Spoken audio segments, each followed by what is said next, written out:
Hi students, this lesson is about motion and time. Now what is motion?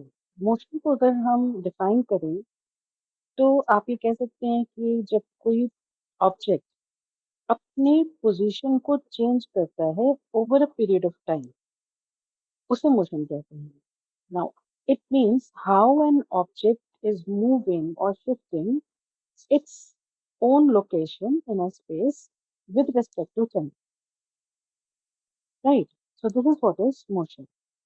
There are various type of motions you can say.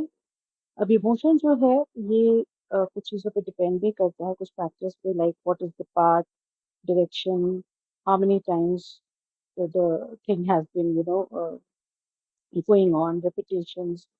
और कुछ common types of motions are linear, circular motion, rotational motion, oscillatory, periodic motion, और कुछ non uniform and uniform motion पर भी based types होते हैं.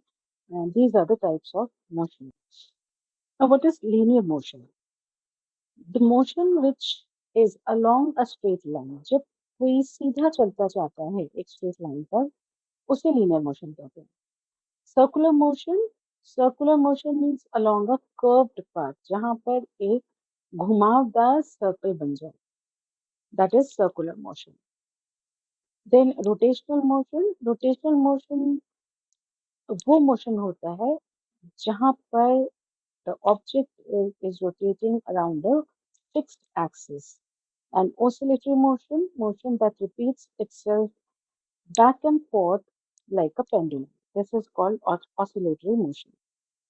अब आप देखिए कि जब एक कार चल रही है बिना इधर रुके, उसको ट्रैफिक बिल्कुल नहीं मिल रहा, मतलब बिल्कुल नहीं है, और रास्ते में बिल्कुल सीधी सीधी सड़क पे चली जा रही है, तो उसको हम लीनियर मोशन कहेंगे, राइट. नाउ रोटेशनल मोशन पे अगर हम आए तो आपने लट्टू घूमता हुआ देखा होगा. लट्टू की जो एक कील होती है नीचे की तरफ, उसी के सहारे that point that on that point it rotates. तो वो रोटेशनल मोशन है. सर्कुलर मोशन आप ले सकते हैं कि सर्कल फॉर्म में जो भी चीज घूमती हो उसे सर्कुलर मोशन कहेंगे. और ऑसिलेटरी मीन्स जैसे पेंडुलम, आप घड़ी के पेंडुलम को देख पाते हैं, वो लेफ्ट एंड राइट मूव करता है और इक्वल डायरेक्शन, मतलब इक्वल स्पेस को स्वाइप करता है. जब पेंडुलम नहीं चल रहा तो जिस पोजीशन पे है उससे लेफ्ट और राइट पर वो मूव करता है. उस मीन पोजीशन पे आने के बाद this is what is called as oscillatory motion. Then comes periodic motion. Periodic motion वो मोशन है जहाँ मोशन एक पर्टिकुलर पीरियड के बाद हो पाता है. जैसे अर्थ रोटेट करती है 24 आवर्स के बाद, और रेगुलर इंटरवल क्या है 24 आवर्स. अगर हम सीजन्स की बात करें तो अर्थ रोटेट करती है 365 डेज के बाद. सो it is a periodic motion. Random motion आप देख सकते हो, जब कोई पक्षी उड़ता है तो ऊपर नीचे आगे पीछे जहां पर भी हो जाए, मतलब zigzag path is called random motion. Uniform motion से मतलब है कि किसी चीज का, किसी ऑब्जेक्ट का मोशन जो है वो कांस्टेंट स्पीड और डायरेक्शन में हो, एक पर्टिकुलर डायरेक्शन में. ये नॉन यूनिफॉर्म मोशन से मतलब है कि डायरेक्शन और स्पीड जो है वो कहीं बदल रही है. जैसे अगर आप देखेंगे ट्रेन जा रही है, यूनिफॉर्म स्पीड है, वो कम ज्यादा नहीं हो रही है.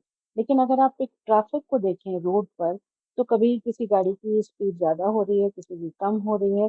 So it is not fixed, तो that's why this is called as non uniform motion.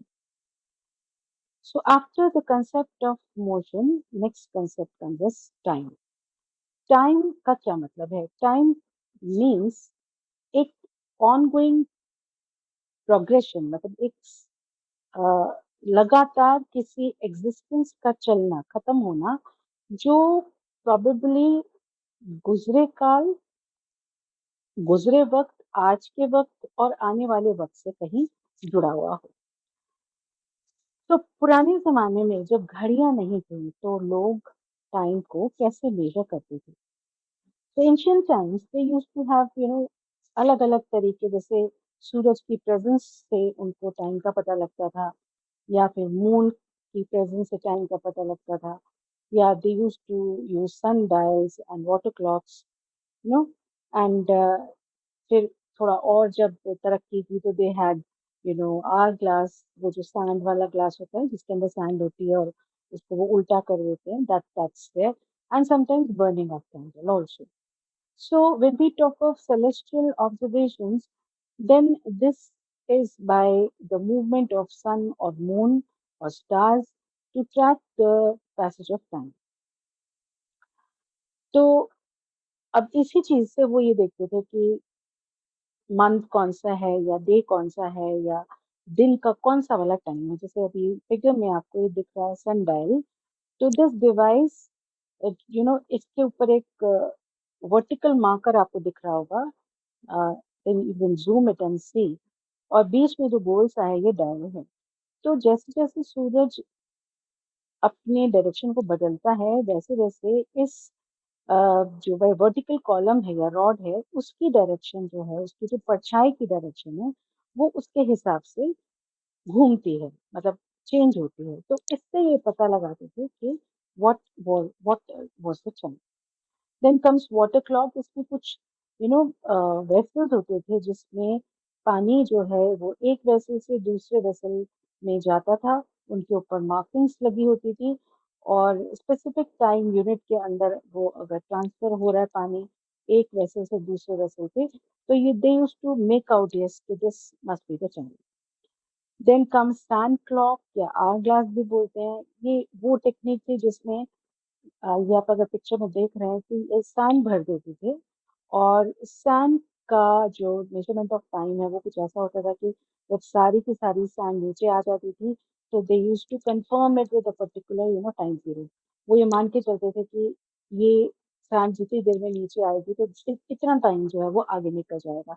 तो उस टाइम पे भी ये नहीं था कि hours, minutes, and seconds were not there, but they used to consider that time as a very very short period of time.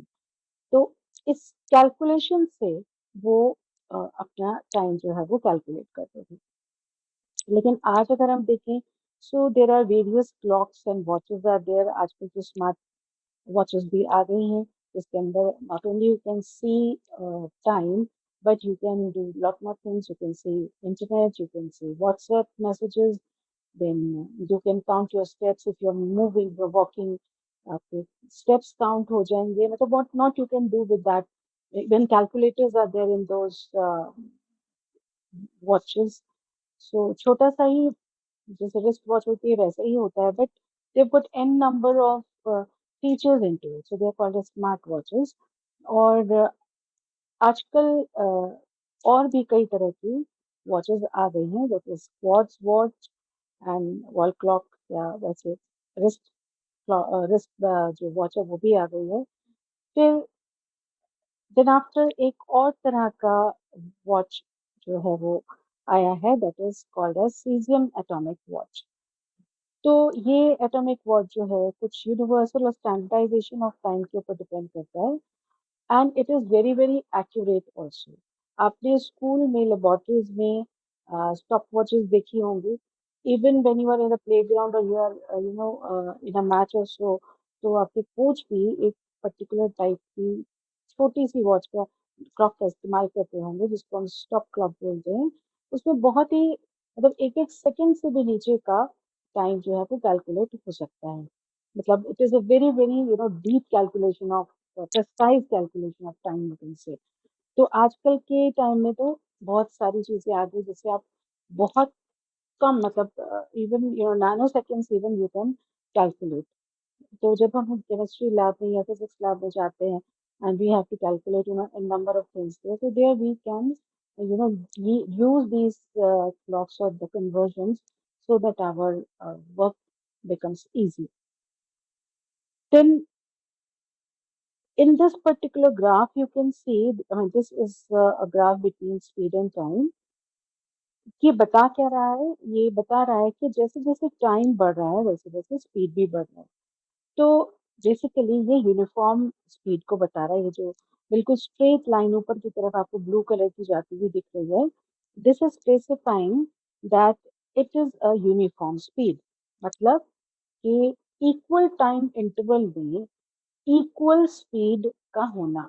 Like अगर मैं हर 5 मिनट में चेक करूं कि अब व्हीकल की स्पीड क्या है, सपोज करो फर्स्ट 5 मिनट्स में वो 2 किलोमीटर जाता है, 2 किलोमीटर पर, मतलब 2 किलोमीटर जा रहा है, और फिर जब नेक्स्ट 5 मिनट्स देख रही हूँ तो भी वो 2 किलोमीटर जा रहा है, उसके नेक्स्ट 5 मिनट्स देख रही हूँ तो भी वो 2 किलोमीटर जा रहा है, मतलब कि हर 5 मिनट में, every 5 minutes, the driver is traveling 2 kilometers only. So as the time is varying, so as the speed is also varying. So this is called as uniform speed. और एक आपको ब्लैक कलर में बिल्कुल horizontal line आपको दिख रही होगी, अब इसका मतलब है कि nothing, no changes there, like static है, कार जो है वो बिल्कुल स्टैटिक फॉर्म में चलती जा रही है, कांस्टेंट स्पीड है, मतलब कोई कम ज्यादा कहीं नहीं हो रहा, जितना है उतना ही है, तो दिस इज कॉल्ड एज